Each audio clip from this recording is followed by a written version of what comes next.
Noticias Repretel le dio a conocer el caso de una menor de ahora 13 años que quedó embarazada por su padre y lo denunció, y ahora el caso está en los tribunales. Es por eso que ahora también surge un debate sobre si debe o no interrumpirse este embarazo, pues ella no quiere al bebé, pero también existe todo un dilema alrededor de este caso. Vamos ahora a ampliar sobre este tema con nuestro compañero Gustavo Díaz y dos invitados especiales que van a profundizar sobre este debate que ha surgido tras conocerse esta denuncia en Noticias Repretel.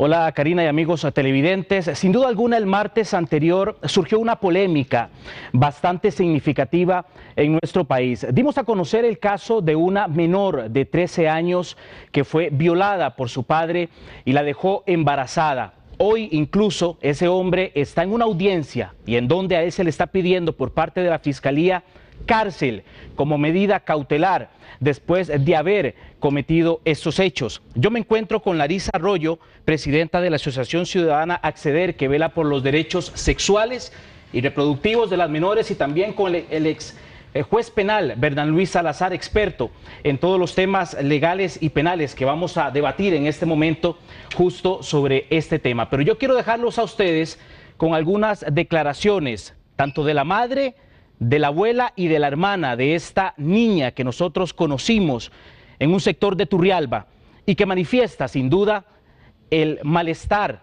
emocional que está sufriendo esta pequeña. Escuchemos. Y ella lo llamó y le dijo: papi, estoy embarazada, dígame qué voy a hacer. Y ella me dijo él le dijo que mirara a ver qué hacía, que no dijera que era de él, porque si decían que era de él, que él lo podían meter preso y que a mí también. Todavía acepta lo que él hizo y todavía induce a la chiquita que mienta, todavía a decir cosas que no son, sabiendo que fue él el que le hizo daño a mi hija. Eso es lo que me pone más indignada a mí.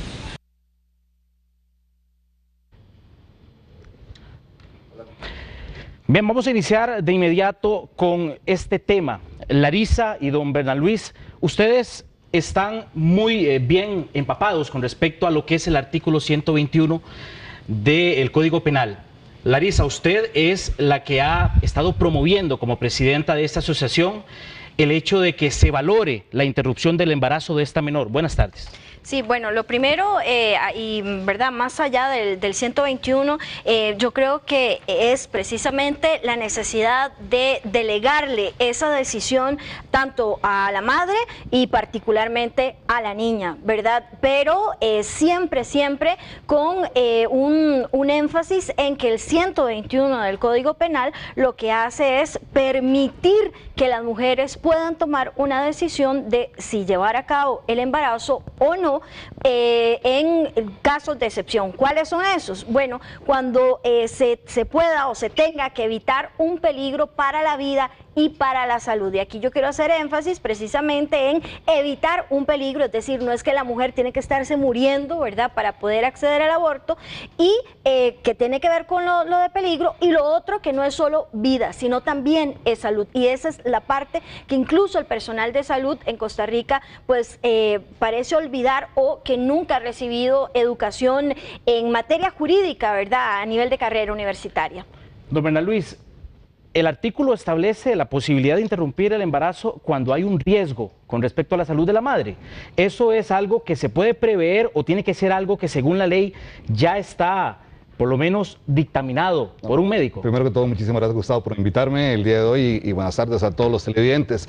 El artículo 121 del Código Penal establece es bastante claro, y para efectos de que todo el mundo tenga conocimiento, se podrá, y dice la norma, que no es punible, es decir, que no puede ser sancionado penalmente cuando ocurre un aborto, pero establece un principio básico que es, en fin, la finalidad es evitar un daño en la salud de la persona que está embarazada, independientemente de la edad que tenga 10 años, tenga 50 años, lo que se pretende en este caso es que en el caso que ella tenga algún peligro en su salud, pueda llevarse a cabo un aborto, pero no es así en forma general, hay que analizarlo casuísticamente, caso por caso.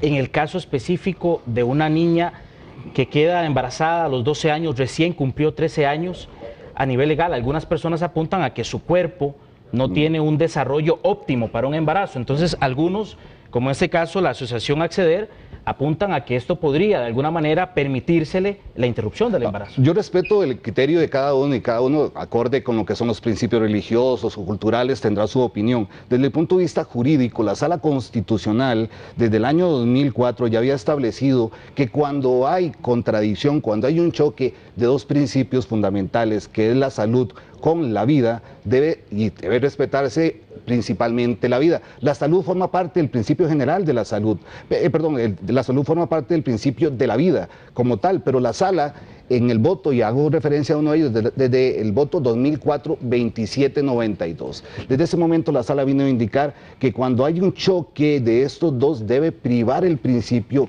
vida acá. Y entiendo y el malestar que hay a nivel comunal de que el comportamiento que haya llevado a cabo ese sospechoso, y que para eso están los tribunales, para ver si efectivamente es o no autorresponsable y qué tipo de sanción habrá que imponerle a él, no tiene nada que ver con respecto a lo que es el tipo de la imputabilidad o la no sanción penal del comportamiento del aborto.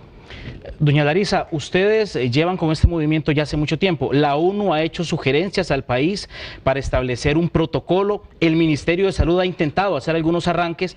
Con respecto a este caso específico de la niña, ¿qué logros o qué alcances se han tenido hasta el día de hoy? Bueno, varias cosas. Primero que todo, me voy a permitir contradecir, ¿verdad?, aquí a mi colega particularmente, porque desde la teoría de los derechos humanos no podemos entender que un derecho priva sobre otro, sino que se tienen que ver de manera integral. Es decir, no podemos salvaguardar la vida de una niña o de una mujer sin rescatar su salud. Y en ese sentido, es cierto lo del voto del 2004, no obstante, se nos está olvidando un punto muy importante y que tiene que ver con la jurisprudencia de la Corte Interamericana, precisamente en un fallo en contra de Costa Rica, Artavia Murillo y otros, ¿verdad?, en donde precisamente condenan al país, y lo que establecen son varios puntos interesantes. Primero, el reconocimiento a los derechos y a la autonomía reproductiva, es decir, que las mujeres podemos tomar decisiones sobre nuestra capacidad reproductiva. El segundo, que tiene que ver con la garantía de acceso a servicios de salud reproductiva, y eso incluye, por supuesto, la figura de aborto impune. El tercero, la definición del concepto del derecho a la vida, y aquí es bien interesante porque a lo que hace referencia mi colega es entender la vida como si fuera un derecho absoluto, y precisamente esta sentencia lo que dice es que tiene que haber un reconocimiento gradual. Entonces, en relación a lo que usted me planteaba, Gustavo, pues entender o recordar más bien que desde el 2011 el Comité de Derechos del Niño, ¿verdad?, en conjunto con el Comité CEDAW, en el 2011, y lo repito, 2011 porque estamos en el 2017, ya lo estableció como una recomendación al país de que tenía que permitir la misma figura de aborto impune para los casos de violencia sexual, ¿verdad? Y por supuesto, cuando tenemos además un caso de violencia sexual que implica una menor de edad bajo incesto, pues tenemos mayores protecciones jurídicas especiales por ser niña, por ser mujer y por supuesto pues por verse sometida a este tipo de situación. Doña Liz, ¿qué dice la jurisprudencia con respecto a este caso? Vamos a ver, la Sala y los tribunales en materia penal hay que analizar caso por caso, y es lo más importante. En muchas ocasiones han ocurrido en Costa Rica abortos que son considerados de carácter impune. Aún así, es necesario investigar y determinar cuál fue la necesidad médica, y es lo que tiene que tomar en cuenta toda la ciudadanía. No es que en todos los casos, o haya que generalizar que cuando hay una persona menor de edad que ha quedado embarazada se va a tener que permitir el aborto porque se considera que no quiero estar embarazado. Los tribunales establecen precisamente que esa necesidad o esa afectación en la salud o el peligro en la salud tiene que ser grave, tiene que ser eminente y que no pueda ser subsanado de otra forma. Es decir, será un aborto impune siempre y cuando la vida de la persona no pueda ser subsanada de otra forma.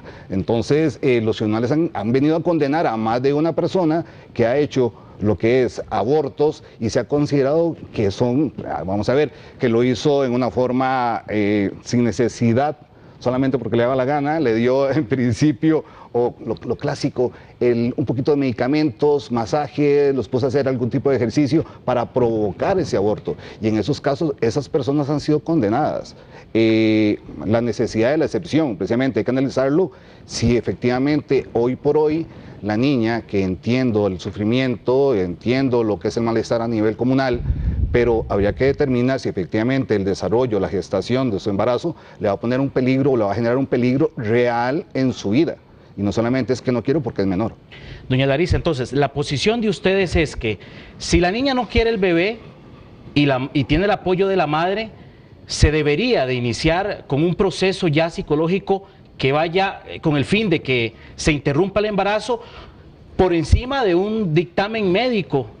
¿O tiene que ir de la mano? Por supuesto que tiene que ir de la mano. Nuestra posición es que el Estado tiene como obligación, ¿verdad?, en materia de responsabilidad internacional, brindar estos servicios en materia de salud reproductiva. Y eso significa necesariamente también una atención integral, ¿verdad? Ahora que mi colega hablaba de que era una excepción, pues yo les preguntaría ahí en casa, si a ustedes no les parece que es una excepción y una situación grave.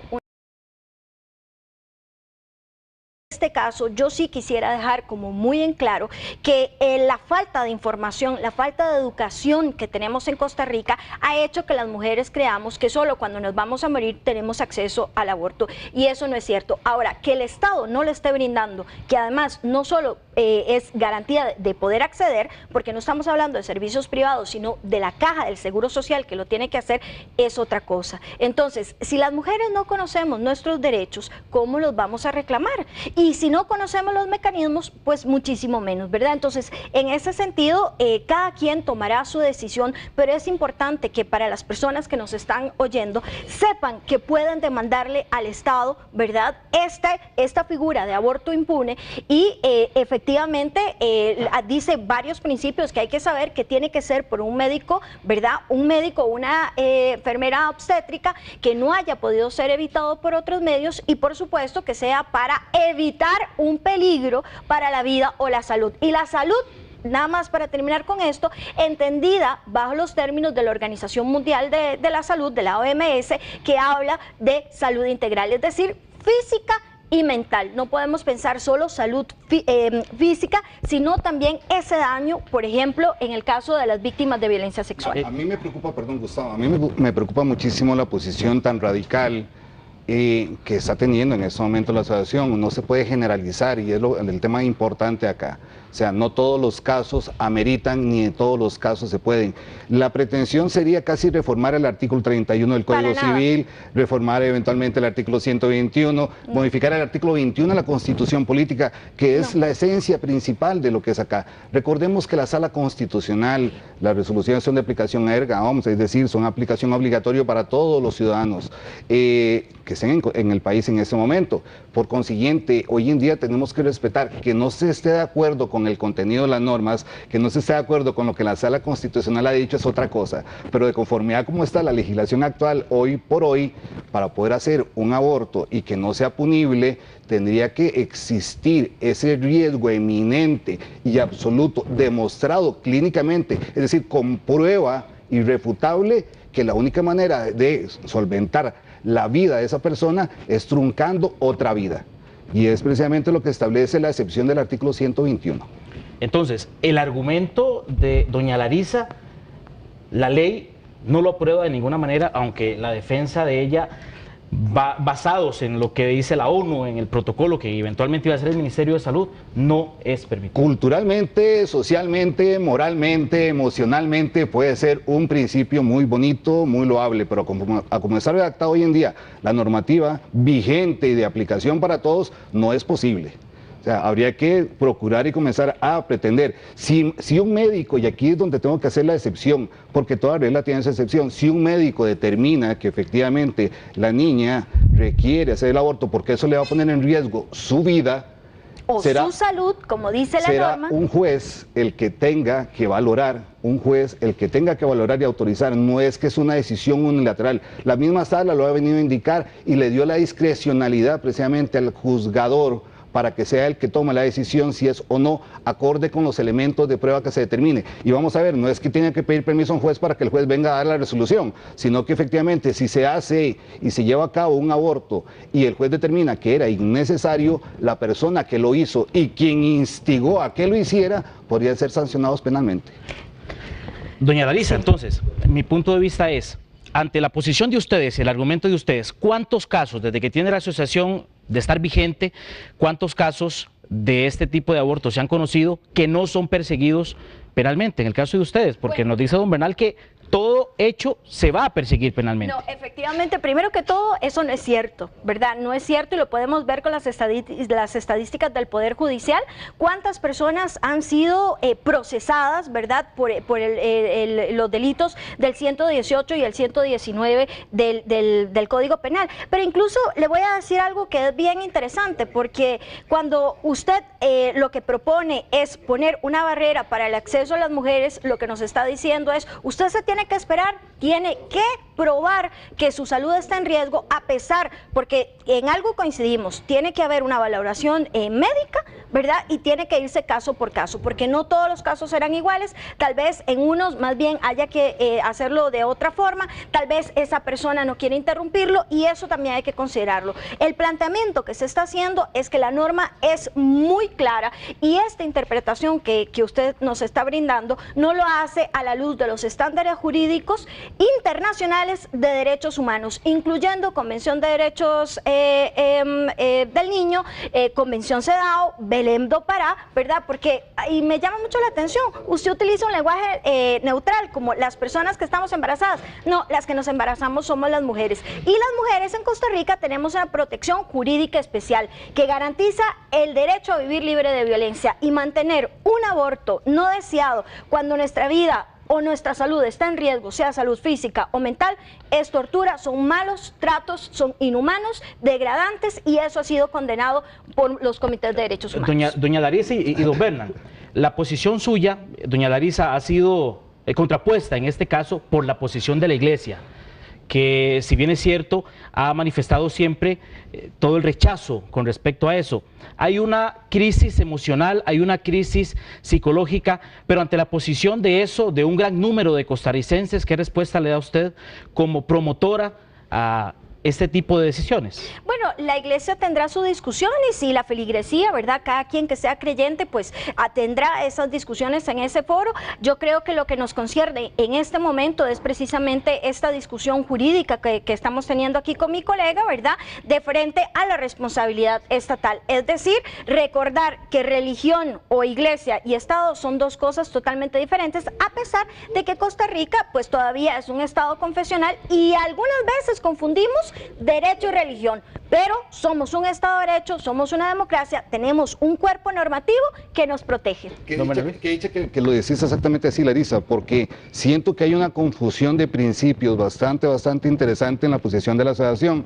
Están confundiendo lo que es el término de lo que es la violencia de género, estás tratando de introducir un tema de lo que son los derechos generales de las mujeres, que por supuesto son las únicas que se embarazan, aunque ahí hay tesis de tesis desde el punto de vista médico, y lo que es la penalidad del comportamiento, que es lo que estamos viendo. El artículo 121 del Código Penal es una norma, tiene una serie de ingredientes y si los ingredientes no se dan, estamos fuera de esa norma. Y aquí el requisito que establece el 121, que es precisamente eso no punible, eso no sancionable, se debe o no castigar a la persona que lleva a cabo un aborto. Y la norma dice, no será sancionable en estos casos. Y para esos casos no es su criterio, no es el de Gustavo, no es el mío. Será un médico el que puede decir si es o no un riesgo en la salud de la persona. Y ese es el tema aquí importante. Estamos de por acuerdo. Más que usted quiera o por más que yo quiera o que no quiera, acuerdo. será el médico el que pueda definirlo. Estamos de acuerdo.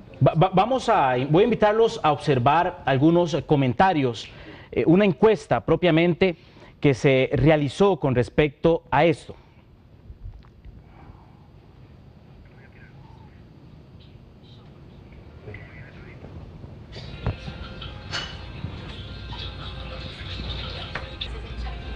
¿Y qué dice la encuesta? Bueno, vamos a ver, este comentario de Oscar Bins dice que claro que sí pone en peligro la vida de ambos. esto refiriéndose al aborto. También Tere Torres nos dice no al aborto, otro de los comentarios de nuestros televidentes. Penélope Chinchilla, sí, por favor, lo más rápido posible. Sophie Cam, eso sería agresión a un inocente, no al aborto. La posición de esta televidente. Mevi Jimú, totalmente de acuerdo, mucha impotencia. Viviana Alvarado, por su parte, dice no, un aborto es igual de traumático que el acto en sí. Noria Jiménez, sí, por el bien de ella, pienso que sería un tormento traer a un niño que no pidió. Otro comentario más de Dayana Morales, sí, ¿quién quiere traer a un niño al mundo producto de una violación? Deja su comentario por acá. Y bien, la encuesta que esta mañana estuvimos realizando considera que en el caso de la niña abusada por su padre se puede aplicar el aborto terapéutico. 148 personas dijeron que sí, 73 personas que no, mientras José Pablo Díaz nos comentó sí, en un caso así es justificado, es doloroso, pero sería aceptable. Interesantes estos números. Vemos otro comentario más, no, cubrir un crimen con otro crimen, hacer de una víctima dos. Y vamos a ver el último ya por acá de Marianela Vargas, sí, eso es un trauma para una niña como ella. Vamos a ver, yo tengo un último dato o comentario. Si bien es cierto, se está por parte de usted, doña Larisa, a favor de esto, pero ¿cómo se considera, por ejemplo, el trauma psicológico? Si bien es cierto, ella va a cargar con un embarazo, se le va a restar toda la etapa de niña, de adolescente, pero según su criterio, cuando esto ocurra, en caso de que se le dé irrupción al embarazo, ¿qué pasa con la madurez de la niña una vez que ella crezca y quizás ese mismo trauma psicológico sea ahora el contrario, el haber perdido un bebé?